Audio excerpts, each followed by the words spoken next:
araw sa inyong lahat. Ako po si Banat Bay at eto pag-usapan natin ng mga maiinit na issue. Grabe ho yung nangyari sa dito sa isang private school diyan sa Zamboanga. Naku po, grabe. Bako naman ako talaga naintindihan ko kung bakit umiiyak si Senator Robin Padilla. Parang kasi alam mo dati eto biro-biroan natin noon yung may mga kamag-anak ka sa Amerika. Biro-biroan na yun na buti pa kami dito, wala kaming ganyan yung mga mass shooting ba na nangyayari sa eskwelahan nila. Kasi madalas na nangyayari sa Amerika yan Yung mass shooting na yan. Sabi yung kapatid ko pang isa nagpunta na diyan sa Amerika kaya pinag-iingat namin kasi delikado talaga diyan doon sa lugar nila. Pwedeng magbitbit ng bakal. Alam mo na yung bakal, di ba? Pwede magbitbit. Kaya kailangan matuto ka dyan kasi para bagang cowboy na yun Yung lugar nyo na puro kayo may baril. Pero in one side, medyo tama din para sa akin As long as it's a responsible gun owner, parang tama din. Parang karapatan din ng tao kasi naproteksyon na yung sarili. Katulad yan. Yan nangyari sa Zamboanga. Hindi ko sinasabing paggawin natin yan pero pag-aralan na maigi. Pag-aralan na maigi yung panuntunan pagdating sa pagdadala. Kasi yung nangyayari, lalo na pag kami mga, di ba ako, galit na galit ako dun sa gun ban. Hindi ko gusto yung gun ban, lalo na pag eleksyon. Bakit? Oo, sabihin mo na magkakaroon ng mababawasan ng init ng ulo ng tao, ganyan-ganyan. Pero sa akin kasi, sa totoo lang, hindi naman nasusunod yun sa mga kriminal Pag sinabi mong gun ban, walang pakialamang kriminal doon. Yung mga may intensyon gumawa ng katarantaduhan, walang wala naman po silang ay gun ban ngayon, di ako magdadala. Sana all. Alam mo kung sino apektado doon sa gun ban? Sa totoo lang po ay yung mga responsible owner ng baril. Sa totoo lang, sila lang. Kasi nga, responsable sila, susunod sila. Di ba? Susunod sila sa panuntunan ng gobyerno na gun ban. Pero yung mga kriminal, sa tingin nyo yung mga nasa eleksyon, mga rally-rally, yung mga bodyguard na mga hindot na mga napakayayabang na politiko, sa tingin ninyo, walang daladalang baril yun? Abay, katarantaduhan po yun. Di ba? Ibig sabihin, yung mga guns nila, abay may daladala pa rin. Wala na masisita sa kanila Pero alam mo, ang kawawa dyan, yung mga responsible gun owner. Kawawa ho yun. Anong punto ko dito? Kasi mga kababayan, ito nangyayari sa Pilipinas. Alam mo, sana maiiwasan yung ganito kung meron sana tayong presidenteng matikas. Kasi sa isang lagi nyo lang kung tatandaan to. Sa isang lugar o komunidad, dapat isa lang ang siga. Di ba? Hindi pa pwedeng lahat siga. Ang lugar o isang komunidad, lahat siga, patay ka dyan, magulo dyan. Pero kung ang siga lang dyan ay yung pinuno at matino yung siga na yon, sigurado kung mapayapa ang lugar nyo, yung komunidad nyo. Again, hindi masama ang maging matapang, maging siga. Basta yung taong magiging siga, dapat matino.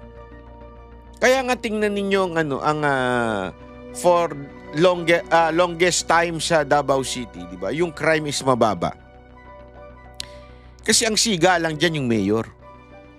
Yung ibang sisiga-siga dyan, lalo na nung mga simula pa lang. Siyempre, yung panahon ni PRRD, maraming sumusubok Maraming sumusubok, kaya nga di ba maraming kwento dyan. Yung sigarilyo, pinakain doon sa Porringer. Yung mga tarantadong mga abusadong pulis, nasapak. Ang dami kong istorya. Yung mga istoryang nalaman ko, talagang legit yun. Talagang sila ay first-hand information. Ang siga lang sa Davao City noon, hanggang ngayon naman, ay yung mayor. Pag hindi siga ang mayor dyan at walang kakayanan, walang katakot, hindi natatakot ang tao, ganito ang nangyayari. Yan nangyari ngayon sa Zamboanga. Ano ba kasi yan? I-play muna natin bago natin ipagpatuloy, ano? Kasi ito. Oh. Mainit na balita habang sa malamig na panahon. May pamamaril sa isang eskwelahan sa Zamboanga City. Nangyari yan sa gitna ng klase kaninang umaga sa Junior High School building ng Ateneo de Zamboanga University. Dalawa po ang nasawi sa pamamaril ayon sa local government. Magsasagawa na raw ng clearing operation sa area kung saan nangyari ang insidente at bibisitahin din ang mga estudyante kasama ang medic para i-check isa-isa. Ayon sa Ateneo de Zamboanga Junior High Yan. Diyan na ngayon magbibida-bida yung mga politiko. Pagkatapos, dadalaw si mayor, dadalaw si gobernador, dadalaw yung DILG secretary, o malamang dadalaw pa si Marcos dyan. Ngayon mga pagtapos na, tsaka sila magbibida-bida. Ganyan mga kakatarantado yung mga nasa gobyerno eh. Tapos na, tsaka sila ngayon bibida-bida ngayon. O, di ba? School, under control na ang sitwasyon. Tiniyak din naman ng Ateneo de Zamboanga University Grade School na ligtas ang lahat ng grade school students. Patuloy ang investigasyon. Tutok po rito sa Balitang Hali para sa updates ng balitang yan. Sa mga magulang, sa mga taga Zamboanga City, kalma na po tayo at wala na pong threat na mayroong firearms o gunfire po dito. Update po tayo. Sir, asan po kayo? Nung nangyari yung mga ganyang mga... I mean... Ayon sa pamamaril sa isang eskwelahan sa Zamboanga City, nasa linya ng telepono si Zamboanga City Police Office spokesperson, Police Lieutenant Colonel Paul Andrew Cortez. Magandang umaga at welcome po sa Balitang Hali. Sir, good afternoon po, sir. Opo, ano po latest sa nangyari sa pamamaril dyan po sa Zamboanga? Yes, sir. No, actually, kanina po, no, may na-receive po tayong tawag na for alleged shooting incident. May personnel din tayo naka-deploy. Dito lang din mismo sa labas po ng eskwelahan. Kaya po naka-responde agad yung mga personnel natin. Dumating din po yung mga additional personnel natin from Police Station Santa Maria and at saka yung sa mobile forces natin. So, yung ginawa po natin, no, yung pinasecure natin yung mga ibang estudyante, kung saan po yung scene of incident po, no, na secure din po natin. Na-control na rin po natin yung situation. Then, kanina po, nag-establish po agad tayo ng incident command post para at least mapag-usapan kung ano pa po yung mga dapat gawin, no. So, kanina, no, after ng insidente, may nakita po tayong 2 fatalities. So, yun po, no, yung ikanda pa talaga natin yung further investigation para malaman po talaga kung ano po talaga yung nangyari dito. So, ongoing pa yung process ng scene of crime operation po natin. Gaano po katagal tumagal yung pamamaril? Ay, hindi naman po masyadong matagal, no, na medyo less than no, mga more or less siguro nasa mga 30, gano'n lang, o 15, gano'n lang. Masyadong madali kasi naka-responde agad yung mga personnel din natin po. Linawin ko lamang po, kasama po ba sa casualty yung mismong namaril? Ay, yes, po, no, i-confirm pa namin, no, kasi kung kasama talaga siya dito, no, pero so far, may nakita tayo 2 casualty, may mga firearms din po tayong nakita na ipaprocess rin po ng SOPO po. At kung meron na po kayong bilang, ilan po yung sugatan dito sa insidente? Other than that, no, wala na po tayong nabalitaan na may mga iba pang mga sugatan, no, na dinala sa ospital. Wala po tayong nabalitaan, pero pina-check na rin po natin yung ibang mga hospital pa kung mayroon po. Pero sa ngayon, wala po tayong natanggap na report na may iba pang mga naging biktima. Yung klaro lang po, nakita natin na may 2 fatalities dito sa loob po ng Anso Tumanga campus po. Pakilarawan nga po yung campus kung saan nangyari yung pamamaril. Saan po nangyari sa campus na yan at paano po yung kaligtasan ng ibang mga estudyante? Nakalabas pa kaagad sila? Na-evacuate din po ba kaagad? Yes, sir. No, actually, yung insidente po kanina, no, na nagkaroon ng shooting, then yung mga ibang mga estudyante, no, pina-evacuate agad sa covered court. Kaya po, no, nung pag-responde agad din ng mga pulis natin na kaya swift lang talaga Kasi before the incident, nagkaroon naman din yan sila ng mga assignments din dito. Nagkaroon naman din ng drills para kung ano yung mga insidente, at least maka-respond din sila po. Confined lang po ba sa isang gusali yung pamamaril? Yes po, sir. Contain lang po sa isang gusali po. May mga baril din pong pinapakita, kumakalat na rin po ito sa social media. Ano pong baril ang gamit nitong suspect? Ay, yung nakita po natin, no, isang pistol na pero ipa-confirm pa natin sa SOCO kung ano yung final report nila. Basta yung nakita po natin na may pistol po tayong nakita sa crime scene po. Parang pistol po na merong parang attachment para maging magmistulang rifle, ganun ho ba? Kasi yun yung pinapakita po ng mga sir. litrato. Yes po, sir. Yung magulang po or yung mga kaanak nitong suspect at yung mga nadamay dito, of course, na-coordinate na po ng mga otoridad yung pangyayari? Yes, sir. No, na-coordinate na. Nandito na po. No, kausap na rin po natin sila. At saka yung sa school administrator, nandito na rin po. At saka kinausap na rin sila para at least intindi kung ano po yung naging sitwasyon. No? Kaya ginawa na rin po natin yung proseso. Yung ibang estudyante po, kumusta? May pasok pa po ba sila in the coming days? Na-announce na po ba ng school administration kung ano mangyayari in the coming days? Yes. Kanina po nagkaroon po kami ng meeting, no, na initial meeting na for this day and tomorrow suspended po muna yung klase po dito sa Adsu Tumaga campus po. Okay. May karagdagan pong tanong ang aking kasama na si Connie. Magandang umaga po sa inyo, Colonel Cortez. Si Connie Season po ito. Matanong lang ho namin kung nakausap na ho ba ninyo yung magulang po nung dalawang namatay? Yes po, ma'am. Actually, ongoing po kanina po, no? Ongoing pa yung interview rin sa mga parents para kung ano rin po yung pwede natin maibigay na assistance sa kanila, no? Kasi siyempre naging biktima rin po yung mga anak nila, no? Kaya ongoing pa po. Grabe, no? Grabe yung yung pangyayari na to. Ano kasi, parang ako, wala pa akong anak, pero kung ako ilalagay mo sa posisyon ng isang tatay, tapos, siyempre, nagtatrabaho ka, nagpapakahirap ka, bilang magulang kasi yan yun Ramdam ko, di ba, lagi nga ako nagbibiro na nakakapasyal ako, nakakaibang bansa ako, dahil wala po akong anak. Ganun, baliktarin natin. Yung mga magulang, hirap na hirap silang magtrabaho, talagang nag-extra sila duty. Kahit ba sabihin na natin ganyan, hindi naman kasi pag sinabi mong Ateneo, milyonary na lahat Hindi naman. Marami dyan nasa middle class. Yan po yung nagtatrabaho. Kasi when you say middle class sa atin, hindi katulad sa ibang bansa na yung middle class nila, kita mo nga, makikita mo nga sa mga pelikula, pulis may magandang malaking bahay, pulis merong mga magagandang sasakyan, which is totoo. Kasi isang pinsan ko sa Amerika LAPD yun Pulis, pulis lang yun Pero maganda naman yung bahay, maganda yung sasakyan, di ba?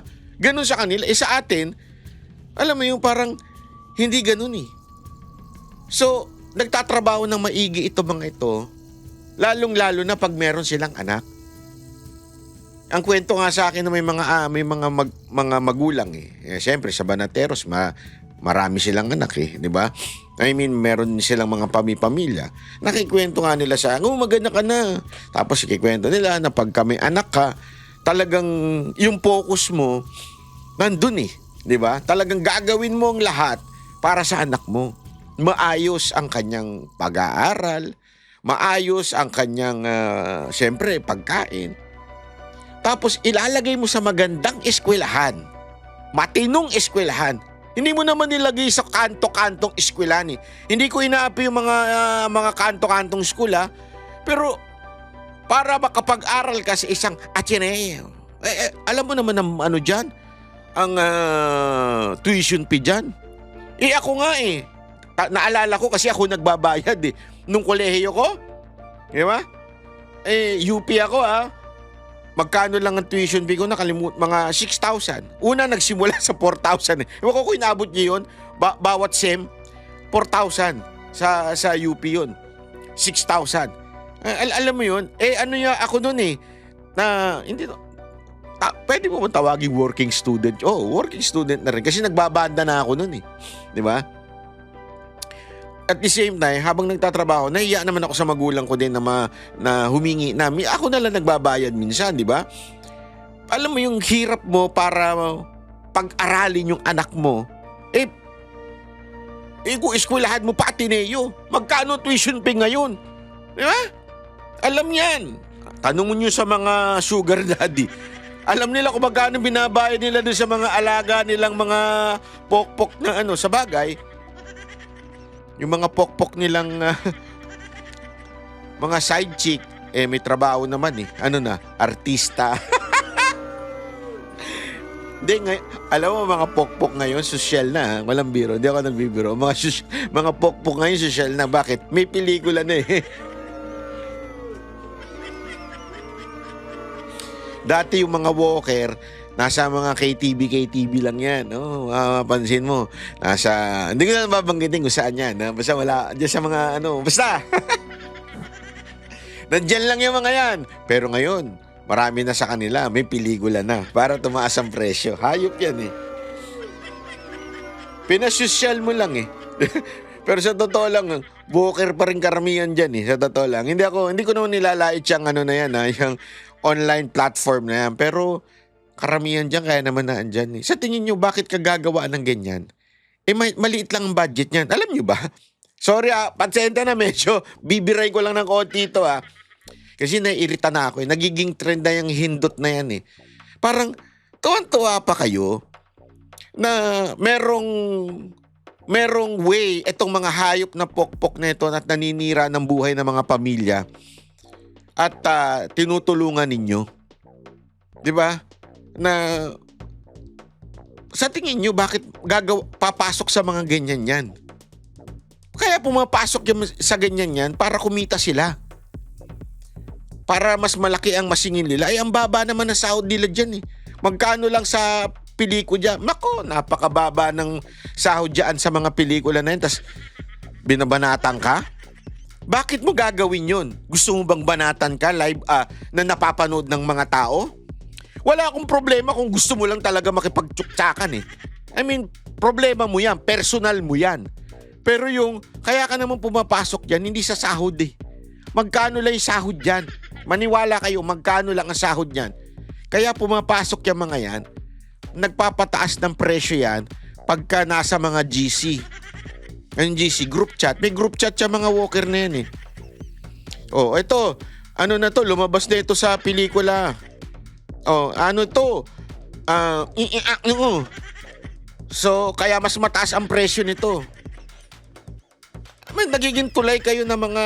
kayo palang pinakamatinding bugaw sa bugaw ng mga bugaw. Di ba? Kayong platform kayo. Hindi, kaya ako dati, sang-ayon ako dun sa MTRCB na dapat ibinaban yan Bakit ko nasabi? Kasi it has something to do with this. Alam nyo, noong una hindi ako naniniwala Hindi masyadong hindi naniniwala. Naniniwala ako pero I'm not really into it. Marami nagsasabi dahil daw dun sa isang platform na laro, kaya yung mga kabataan nakakapag-isip ng ganyan. As a matter of fact, isa yan sa mga, I think, inano ni Senator Robin noon Tapos yung emotional ng mga kabataan ngayon. Tas, di ba, remember, binira si Senator Robin doon. Kaya ngayon, ang sama-sama hindi mo masama parang sobrang lungkot ni Senator Robin Padilla. Kasi dati binabatikos niya yung platform na yan. Etong isang game. Laro yun. Hindi ko nga maintindihan kung ano yung laro na yun at papaano nakaka-impluwensya yung laro na yun para yung mga kabataan ay maging bayolente. Sa totoo lang. Yung mas maintindihan ko pa yung mga iba kasi naalala ko noon meron kaming nilalaro noon. Dati kasi pupunta ka ba ng computer shop para makapaglaro nitong mga yung barilan, di ba? Pupunta ka pa na ng computer shop. Ngayon kasi sa bahay na lang. Sa cellphone na nga lang eh. At noon parang hindi mo maisip na, ano yun, habang naglalaro ka dahil nag-e-enjoy ka sa barilan na to, i-a-apply mo ngayon to doon sa eskwelahan mo? Pero meron kasi talagang mga pag-aaral na yung mga violent games na yan ay talagang nakaka-apekto sa utak, lalo na ng mga bata. Kung mga matatanda na, maaano mo pa makokontrol mo pa yung, alam mo yun, when I say matanda, mga kolehiyo, mas may isip na yan eh. Tandaan ninyo, ang matanda, may isip na yan. Medyo ano na yan, matured enough na to separate the reality at saka yung games. Pero pagdating sa bata, hindi na nila ma-separate yun.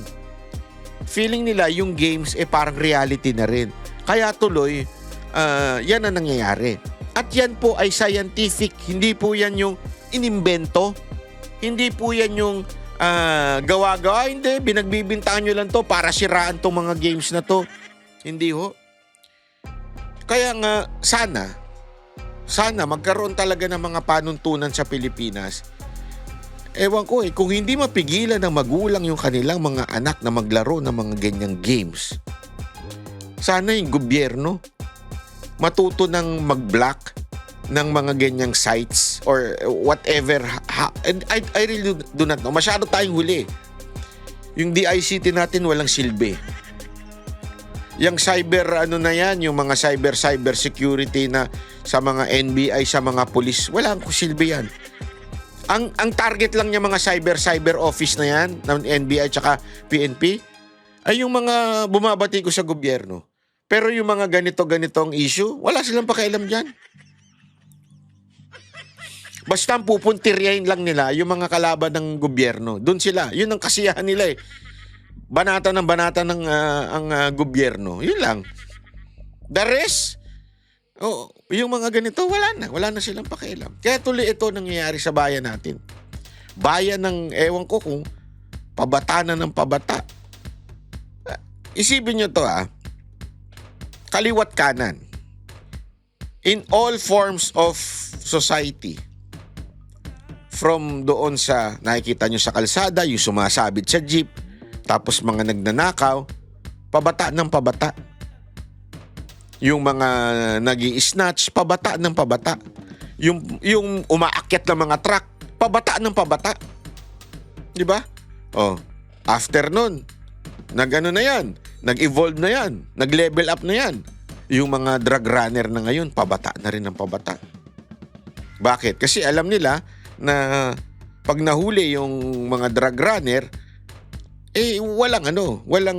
walang makakalabas din kagad kasi nga walang pananagutan dahil sa lintik na Pangilinan law na yan. Yan talaga yung mga salot sa lipunan natin, mga politiko bobo, mga tarantado upal. Sorry sa totoo lang bakit? Alam mo kasi ganito nangyayari dyan Ang dali-dali na nga makalusot ngayon. Kasi lahat ng transaction ngayon online. Tapos hindi naman binabantayan ng cybersecurity ng lintik na NBI yan. Ang binabantayan lang itong mga kalaban sa politika. Gagawa sila ng transaction, di ba? Tapos sino magdi-deliver? Bata. Deliver mo na to. Paano mo mahuhuli yun? Pag nahuli mo sa karsada yun, huli lang. Confiscate lang yung kung ano man yung dinala niya. Tapos eventually, pakakawala na rin siya. Ipapasa sa DSWD, pakakawala na rin. Di ba? Pabataan ng pabata. Now, this time naman, eto. Yung, alam mo yung, parang dati, ang mga terorista, malalaki. Alam mo yun, mga terorista, ang galawan, mga matatanda na. Ngayon, hindi. Mantakin mo. Paano nagka-access ang isang high school student sa baril? Di ba? Paano sila nakapasok ng eskwelahan? Wala ba security guard yung hindot na? Hindi, sa akin kung walang security guard yan, ang tagpabaya yung security guard o yung eskwelahan, tanggalan nyo ng lisensya. Alam mo kasi ganito masyadong Masyado tayong malamyang bansa. Sa totoo lang, napakalamya natin. Pumunta kayo ng ibang bansa, pag may nahuling sa isang store, nahuling tiwali yung ganito, sarado yung store. Ganun, apektado.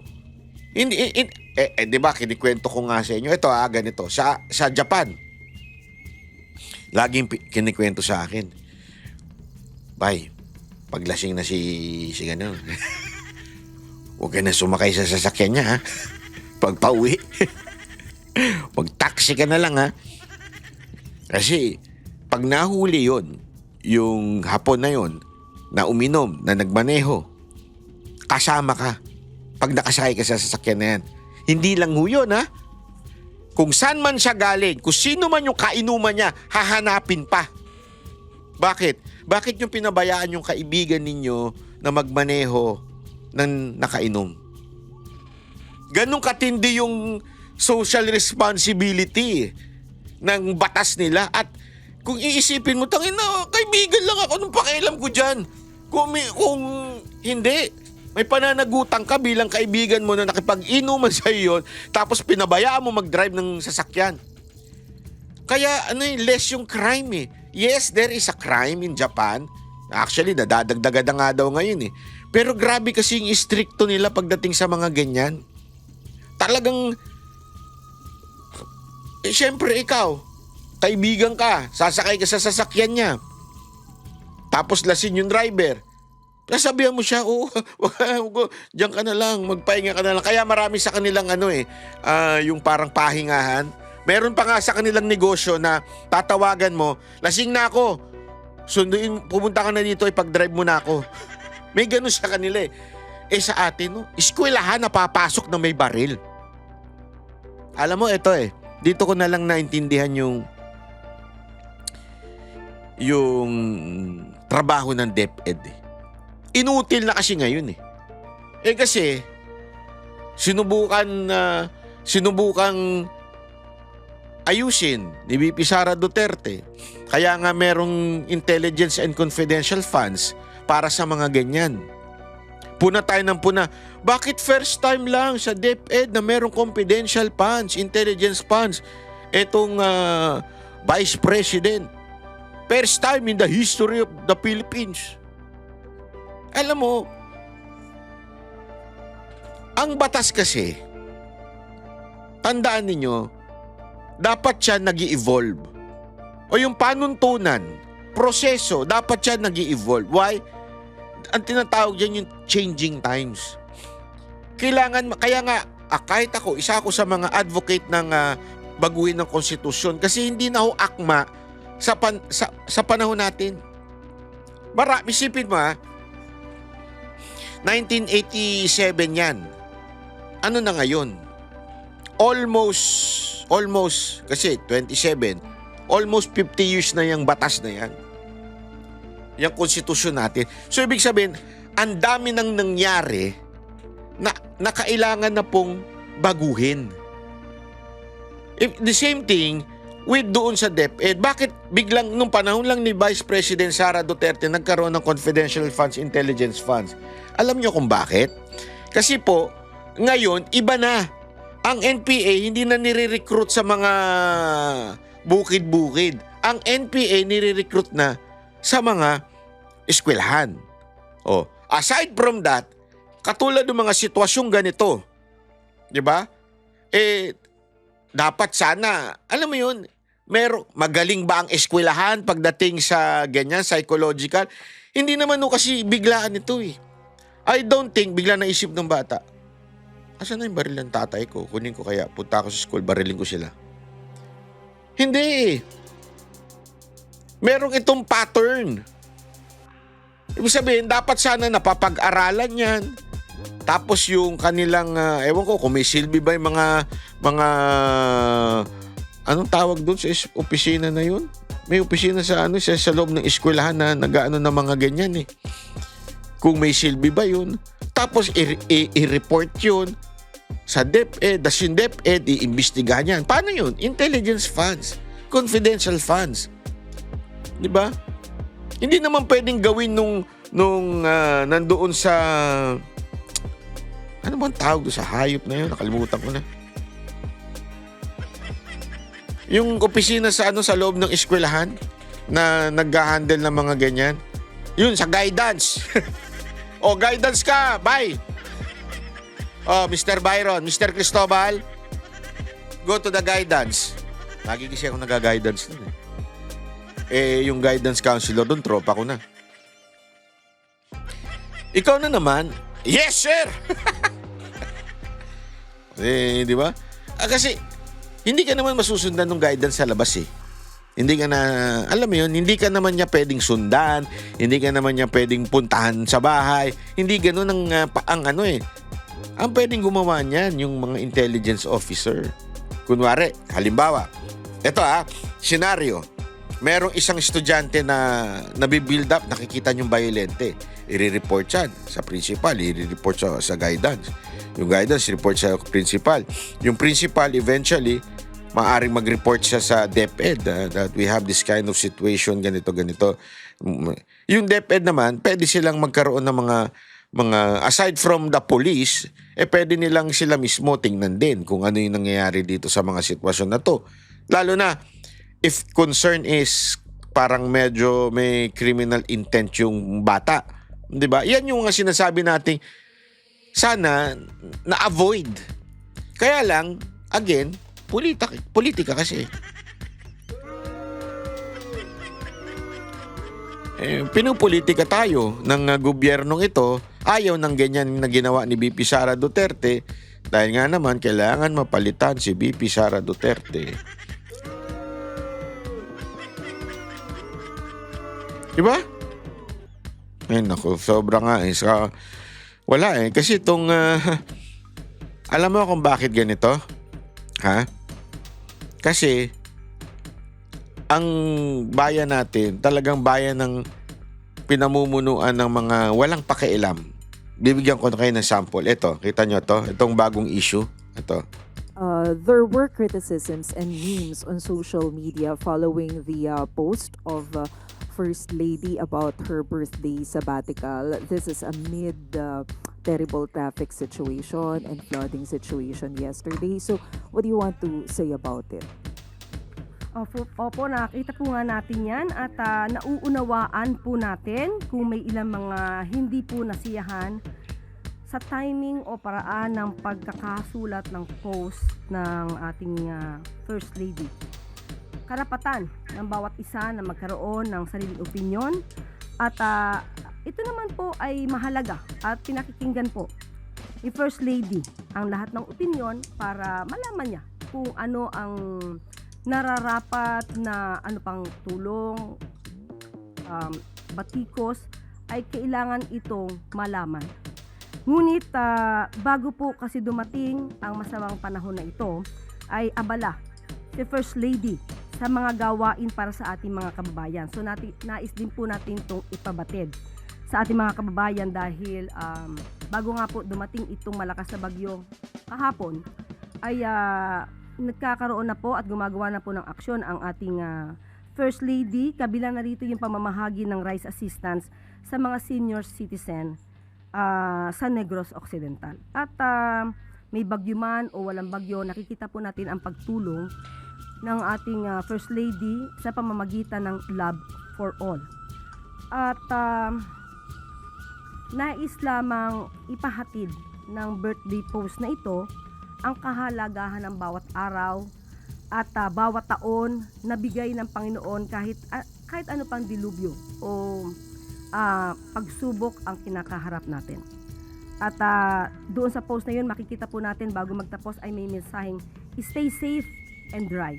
Yun ay simpleng pagpapakita ng pag-aalala para sa ating mga kababayan na nasa gitna ng masamang panahon. Ngunit sa mga nagdamdam sa post na ito, naiintindihan po namin ang inyong damdamin. Ngunit huwag po kayo mag-alala dahil Hirap na hirap na siguro ito si Auntie Claire, ano? Puro kapalpakan talaga eh. Ito yung post. Happy Monday, everyone! Excited to start my birthday sabbatical. You know, party! no makeup, no hairspray, no turn on, no heels, no speeches, no official photos, no meetings, no schedule, no stress. Just me and the Mother Nature. Time to slow down, recharge, and enjoy the quiet and stay safe and dry, everyone. Ay, mali. Ba pala? Walang ganun. Walang ganun. See you next Monday. Hayop yan. Ano? Hay, nako. Wala talaga tayo. Alam mo, hindi magets ni Auntie Claire, no? Halimbawa, ako, mag-post ako ngayon kahit bumabagyo ng party-party. Wala namang problema eh. Bakit? Hindi naman ako kasi government official. I mean, hindi naman ako may hawak ng pera ng taong bayan. Baka sabihin nung iba, asawa lang naman yan. Still, asawa yan. When you consider asawa, it's part of Marcos. Ever since sinabi ko na yan eh. Marcos, BBM, it's not just BBM. BBM is definitely including First Lady Lisa Marcos. Kasi pag natulog yan, yan ang katabi mo. Ay, katabi pa ba? Ewan ko ah. Pero yan ang katabi mo, bumubulong sa'yo. Ay, si ganito, pwede ba ikulong mo na to? Si ganito, ayoko yung vice president mo. Hindi ko yung gusto. Alam mo yun, hindi mo maaalis eh. It's the first family. It comes with the job na presidente ka. Kasama ang first lady. So kung ano man ang sabihin ng first lady, apektado ang taong bayan. Ngayon, may masama ba sa sinabi niya? Wala. Walang masama sa sinabi niya kasi wala naman siyang pakialam. Insensitive naman talaga sila. Ganyan naman na sila eh, noon pa. Ang mga yan, masyado nang matataas. Iba yung mataas na mataas ha. Iba pa yon, iba yon. Ibang mataas yun. Pero sobrang taas kasi nila ha. Yan ang hindi ko maintindihan sa mga Pilipino. Lalo na yung mga nasa pasensya na kayo, huwag kayo magagalit ha. Yan isang kinagagalit ko sa mga nasa probinsya eh. Sa totoo lang. Hindi ko maintindihan, boto kayo ng boto nung nakatira sa magagarbong bahay. Boto kayo ng boto ng mga gobernor, mga mayor na hindi payak ang pamumuhay. Tapos magrereklamo kayo pagdating ng panahon na parang hindi sila apektado sa mga nangyayari. Kasi kagagawan din natin. Iyan ang napapala natin sa pagboto ng isang Bongbong Marcos. Bakit nyo kasi binoto? Alam nyo na ngang walang alam. Isang spoiled brat. Isang, alam mo yun? Tapos expect mo na maging caring siya sa inyo? Diba? Hindi mo maaano yun. Diba? Kaya nga ibig ko sabihin, mga kababayan, itong ganitong salita, hindi ito mali in a sense dahil tama sa kanila yan. Ganyan talaga sila eh. What will you expect from them? Nandun sila eh, sa kataas-taasan eh. So, yung baha, they don't give a damn sa baha na yan. Wala silang pakialam dyan. Wala silang pakialam. Hindi naman sila nagko-commute. Hindi naman sila nalulubog sa baha. Kaya, normal lang sa kanila yan. Kasi kung ikaw ay parte ng society na yon, kung ikaw ay parte ng mga nadadamage na yon, hindi ka makakapag-post ng ganyan. Baka ang post mo, nako, panahon na para magwalis, maghugas dito dahil nabaha kami. Baka gano'n na i-post mo. Di ba? Baka ang i-post mo, kasi ito nangyayari sa amin ngayon. Kaya mga kababayan, maglinis na tayo bago pa dumating uli ang bagyo. Yun sigurong ipopost mo. Kasi siyempre, lagi kong sinasabi ito eh. The abundance of the heart, the mouth speaks. Kung ano yung nasa loob ng puso, yun ang lalabas. Kung ikaw, sosyal ka, yan lang lagi ang lalabas sa bibig mo. Kung ikaw, yayamanin ka, yan na lang lagi lalabas. Ano na, wala na. May bagong labas ang Hermet. Bili tayo niyan. Yan ang mga usapan nila eh. Oh, alam mo ba, may bagong ano ngayon, kotse, ganyan. Siyempre, mayaman yung mga yan eh. Ganyan talaga magiging usapan yan. Uy, can you see the new watch of that governor? Oh? You should buy one. Kasi nga, ganyan sila. Huwag na natin sisihin. Wala tayong magagawa.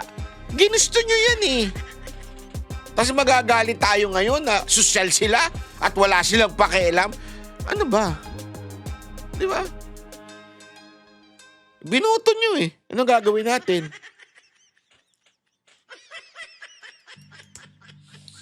Ay nako, kaya nga alam mo, sa totoo lang, ewan ko ba? It is sad to see na may mga ganitong pagkakataon na para pa tayong na-amaze o para pa tayong naiinis. Kupal na sila eh. Anong gagawin nyo? Kupal talaga eh. Di ba? Hindi lang eh. Ako itong pagdidepensya nito ni Auntie Claire na kesyo ang sinabi pa daw, ano ba sinabi sa dulo? Kesyo, sinabi naman niya, stay safe and dry, everyone. Concern na daw si Lisa Marcos doon. Concern ba yan? Stay safe and dry, everyone. Paano magiging dry? Nasa baha nga ang bahay namin eh. Dry?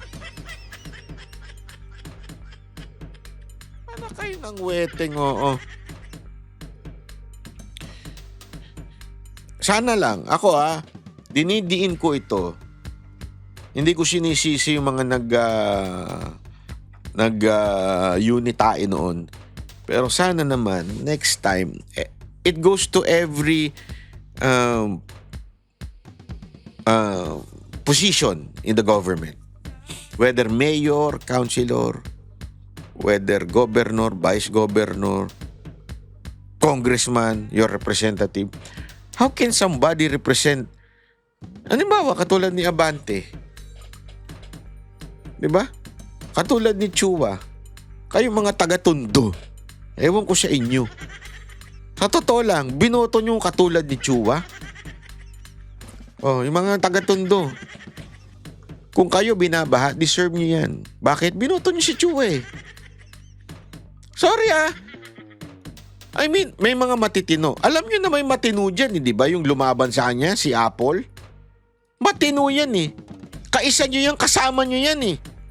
Kadugo nyo yan, ano nyo yan eh. Talagang part yan ninyo. Tapos ang boboto ninyo, katulad ni Chua. Nakikita nyo ba yan dyan? Baka nakikita lang nung barangay captain, baka karangay, kasi may mga alaga daw yan eh. Baka yun lang ang nakakakita sa kanya. Tapos ngayon magagalit kayo, nabaha kayo dyan. Deserve nyo yan. Again boto kayo boto ng mga congressman na kupal. Tapos sasabihin ninyo, ay, bakit kami binabaha? Hindi, deserve nyo yan. Kahit sa mga ibang lugar. Uulitin ko sa mga, lalo na sa mga probinsya. Tangina, busit na busit ako dyan eh. Bakit? Nakita ko yan. Naikot ko buong Pilipinas eh. Nung manager ako ng mga girls, nakikita ko buong tangina, ang pangit ng bayan nila oh.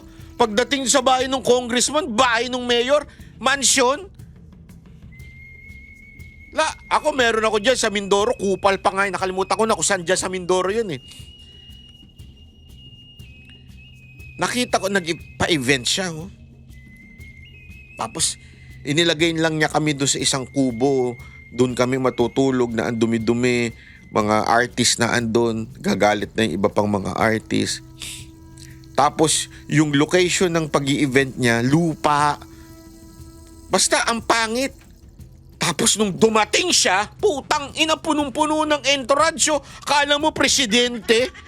Hindot? Yung bahay ang ganda? Sabi ko, bakit binuboto siya ng mga tao dito? Sorry kung medyo mainit ulo ko sa ganyan. Kasi hindi lang naman yan doon sa Mindoro. Hindi ko alam kung saan part ng Mindoro yun Marami yan.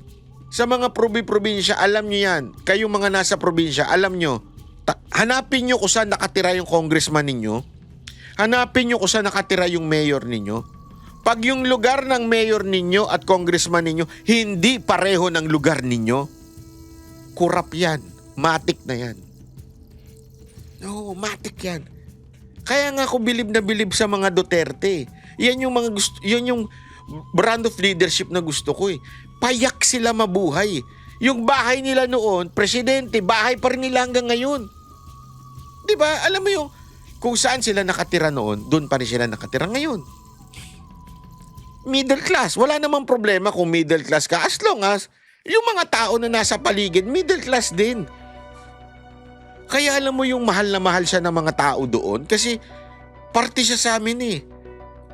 He is part of the community. Dapat kasi ganun eh. Kaya ka nga may mayor eh, kaya ka nga may councilor, kaya ka nga may congressman. Dapat they're part of the community. The government is part of the community. Hindi tayo yung kingdom eh. Alam mo yung kingdom? Yung sa mga Middle East, yung king. Kasi kingdom, pinapasa yung trono. Hindi nyo naman binoboto yan eh. Kaya, kailangan talaga royal blood ka, anak ka nung king, tapos ipapasa sa'yo. Wala tayong magagawa. Ganyan ng sistema ng gobyerno ninyo. Wala ka ma-choice, tataga mayaman sila. Pero hindi ganyan ng democratic country. Ang democratic country, kaya nga meron tayong, di ba, the Constitution, ang power emanates from the people. Kasi the people is the government. Ito ang gobyerno, yung taong bayan. So dapat ang mga nakaupo ay yung parte ng taong bayan. Ngayon, sino na mga nakaupo sa Pilipinas? Pasa-pasa. Kahit walang kwenta, pasa-pasa na mga politiko. Tama, mali? Ay, boboto ko to, anak kasi siya ni Mayor. Maganda ba yung lugar nyo? Hindi. Pero iboboto ko to kasi anak siya ni Mayor. Ang tawag sa inyo? Tanga. You have the chance to change your leader every election.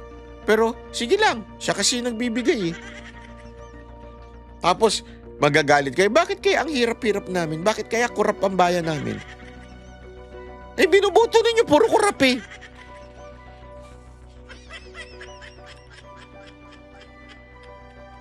Hindi lang ito sa presidente o sa vice president ha. Ang focus ko nga dito yung mga congressman eh. Mga focus ko nga dito yung mga mayor eh.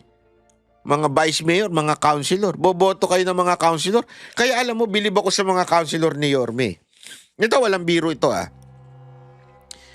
Yung lalo na yung nakaaway ko, yung naghamon sa akin ng suntukan. Buti na lang, friends na tayo. Hindi, kasi yung si Awi, yun. Si Awi, parte siya ng community. Kaya nga ganun siya magsalita pag campaign. Talagang basagulero siya magsalita. Taga-Tondo eh. Hindi, sabihin, hindi ko naman sinasabing pag taga-Tondo, basagulero ah. Ang sa akin lang kasi, parte siya nung komunidad. Dapat ganun ang mga inilalagay nyo sa posisyon. Dapat ganun ang mga maging congressman. Hindi ako bumabawi sa Awi. Pero, alam, Awi ba pangalan niya? Tama, di ba? Oo. Basta yun. Ang akin lang, gusto ko ganun eh. Kaya nga yung mga makikita mo, yung mga kasamahan ni Yorme sa si Yorme, kaya din naman okay siya dahil lang galing din siya doon. Dapat ganun. Again I'm not saying na baka sabihin, diba, balimbing si Yorme. Ibang usapang nasyonal, ibang usapang lokal. For now, para sa akin, hindi pang nasyonal si Yorme. Pag local na lang talaga siya. Ito hanggang mapatunayan niyang maayos niya. Kasi ang focus niya ay Maynila eh. To the point na kailangan niya sumipsip kay Marcos. Sige, okay ako dun. Patunayan mo. Patunayan mo yung teorya mo na tama. That you have to kiss us, BBM, para maayos ang Maynila.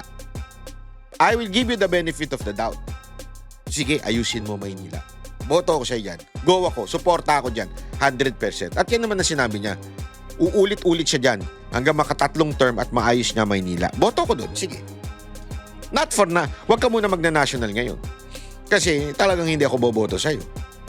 Kasi iba yung pananaw mo sa national. Ang pananaw mo ngayon, local lang. Hindi pala lang. Local pa lang. Hindi lang eh. Basta, local only. Yon. So, suporta ako dyan. Tama rin naman yan. Kaya nga dapat maayos yan. Kaya sana, kayo mga taga Maynila, tayo mga taga Maynila, ang iboto natin yung talagang part ng community natin. Part nung kapitbahay natin. Yung councilor, kapitbahay natin. Yung congressman, kapitbahay natin. Yung mayor, kapitbahay natin. Hindi yung boboto kayo. Yung congressman ninyo, taga saan? Taga Forbes Park. Nakarehistro lang sa District 3 pero taga Forbes Park. Hindi ko sinasabing taga Forbes Park si Chua. Pero alam mo hindi siya parte nung walang touch. Diba? Sana lang. Yun ang aking sinasabi ha. Again, in relation with this screen etong post ni Lisa Marcos. Kasi nga kaya nagkakaroon ng mga ganito tayong gobyerno kasi sa simula pa lang, doon pa lang sa maliit, sa barangay pa lang, sa councilor pa lang na binoboto natin, mali na. Kaya tuloy, yung presidente natin, mali. Boboto na naman tayo ng presidente dahil pinaglaban yung mga mag-aasawa.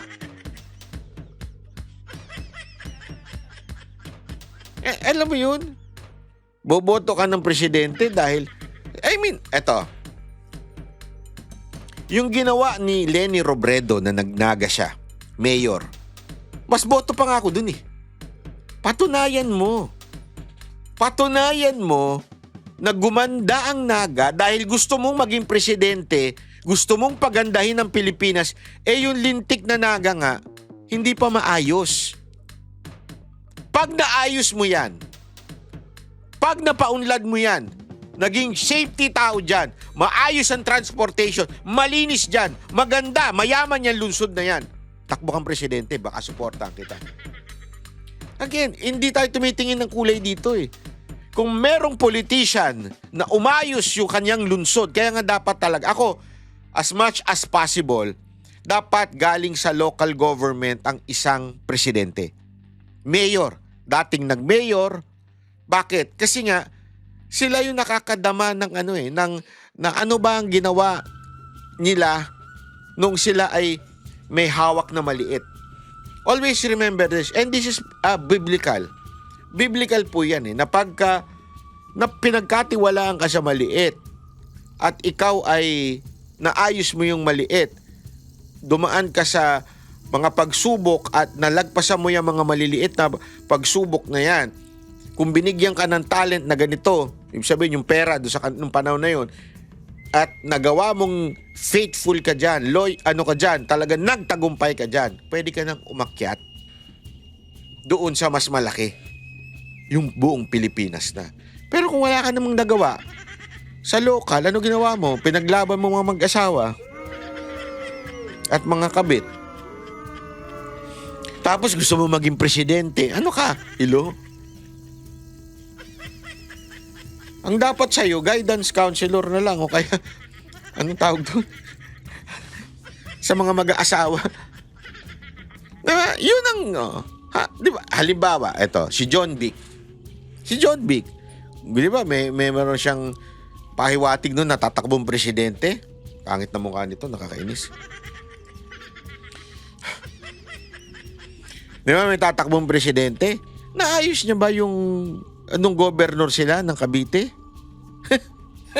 No comment. Piling lugar lang ang maayos sa Cavite. Sa totoo lang. Piling lugar lang. At alam na mga Caviteño kung sino mga matitino na mayor nila. Pero yung governor,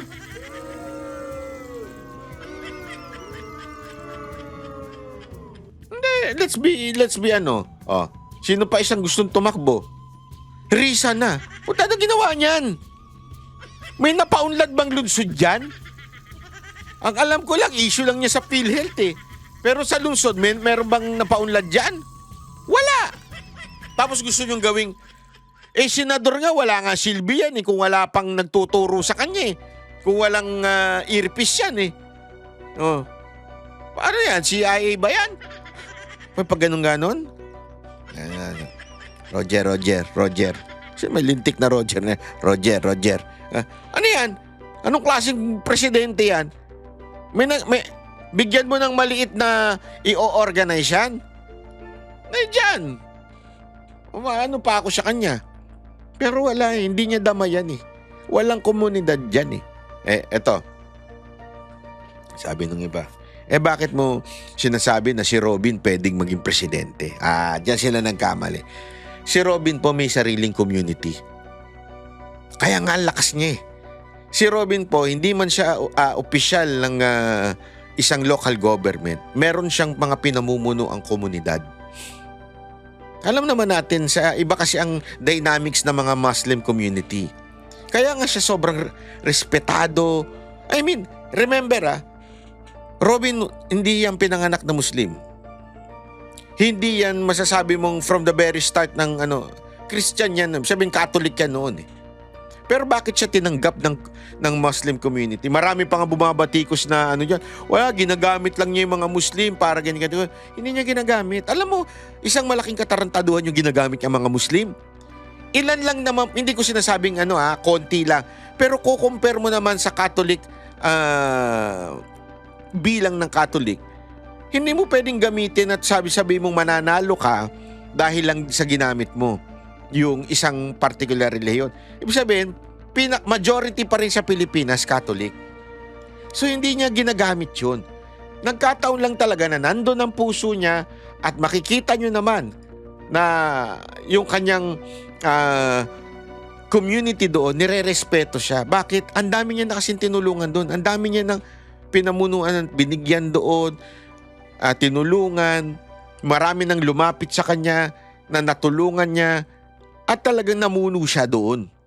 Hindi man as a mayor, pero makikita mong meron talaga siyang leadership pagdating dito sa mga Muslim na to.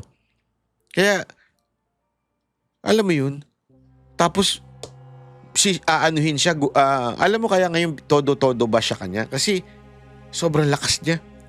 Alam mo, may nagkwento nga sa akin mga taga Mindanao, yung nasa Davao ako. May kwentuhan nila. Kung hindi man daw si BP Sara Duterte, tapos si Baste ayaw din, si Robin ang gusto nila. Sabi ko, bakit? Bakit si Robin? Sige nga, ipaliwanag mo nga sa akin. Bakit si Robin? Kasi may puso daw talaga sa mga taga Mindanao. Kasi ito yung, tandaan ninyo yan ang nire-regret, sabihin yung pinababayaan ng gobyerno natin sa Luzon. Alam mo naman yan sa mga nandito sa Malacanang na lang naman na nagkaroon ng Mindanao na na lugar nung panahon ni Pangulong Duterte, doon talaga nakilala, doon na focus. Pero nung mga presidente, mga taga dito, wala namang pumansin masyado sa Mindanao Kaya nga nagkaroon ng matinding rebellion doon pinabayaan. But eventually, nung panahon ni PRRD na ayos, ngayon pinababayaan na naman. Kaya nga ngayon, push na push sila sa mga may puso para sa Mindanao. Para sa Visayas. Yan din, push na push sila at nakikita nilang si Robin. Kasi nga, kinikwento nila, alam mo ba, nung panahon na ganito, nandito kaagad si Robin, na namuno siya ng mga relief. Alam mo ba, sabi ko, talaga, bakit hindi na alam mo yun, na-announce na ganyan-ganyan din nakikita sa social media. Kasi wala namang kasunod si Robin na social media. Hindi rin naman siya pinupuntahan ng mga media.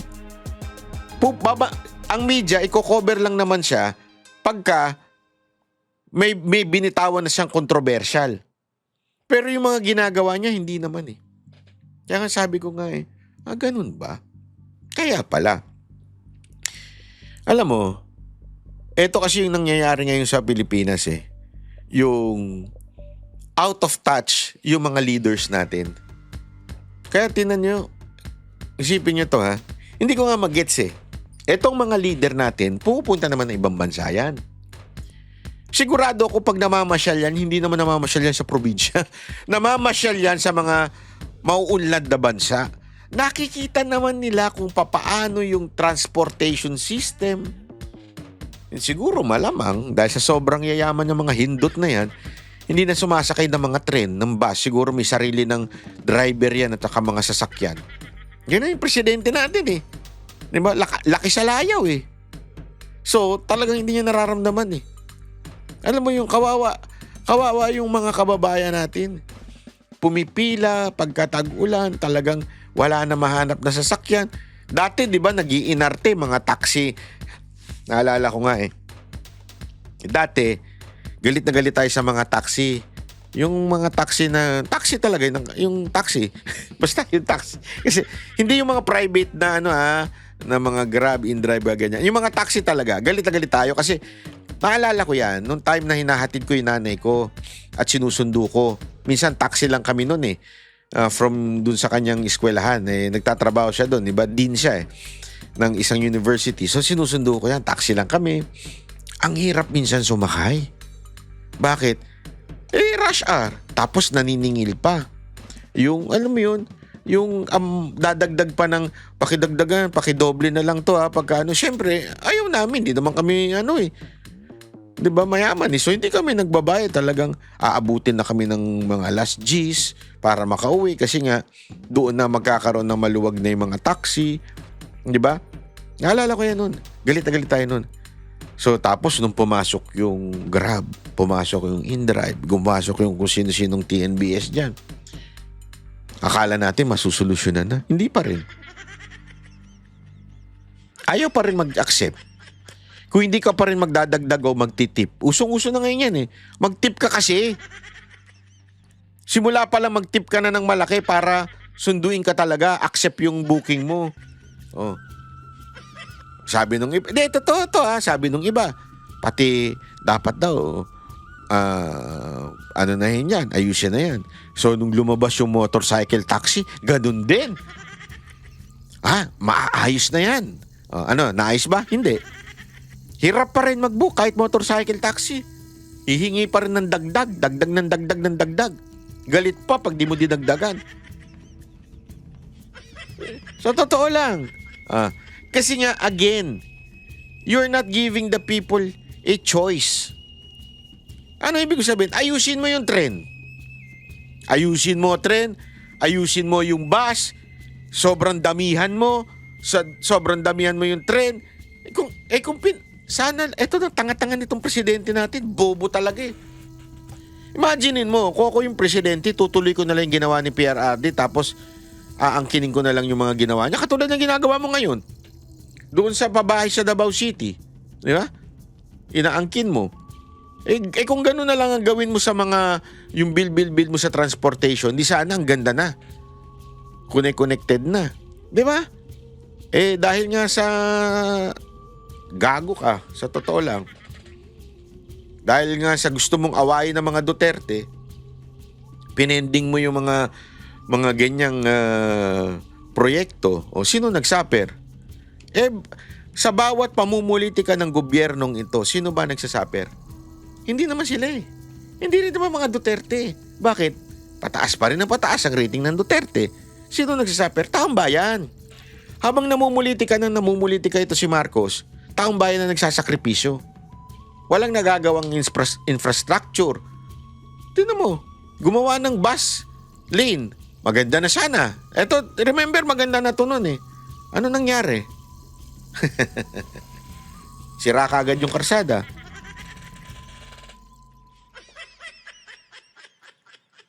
Tapos anong gagawin nyo para makalusot yung pagnanakaw ninyo? Impeachment.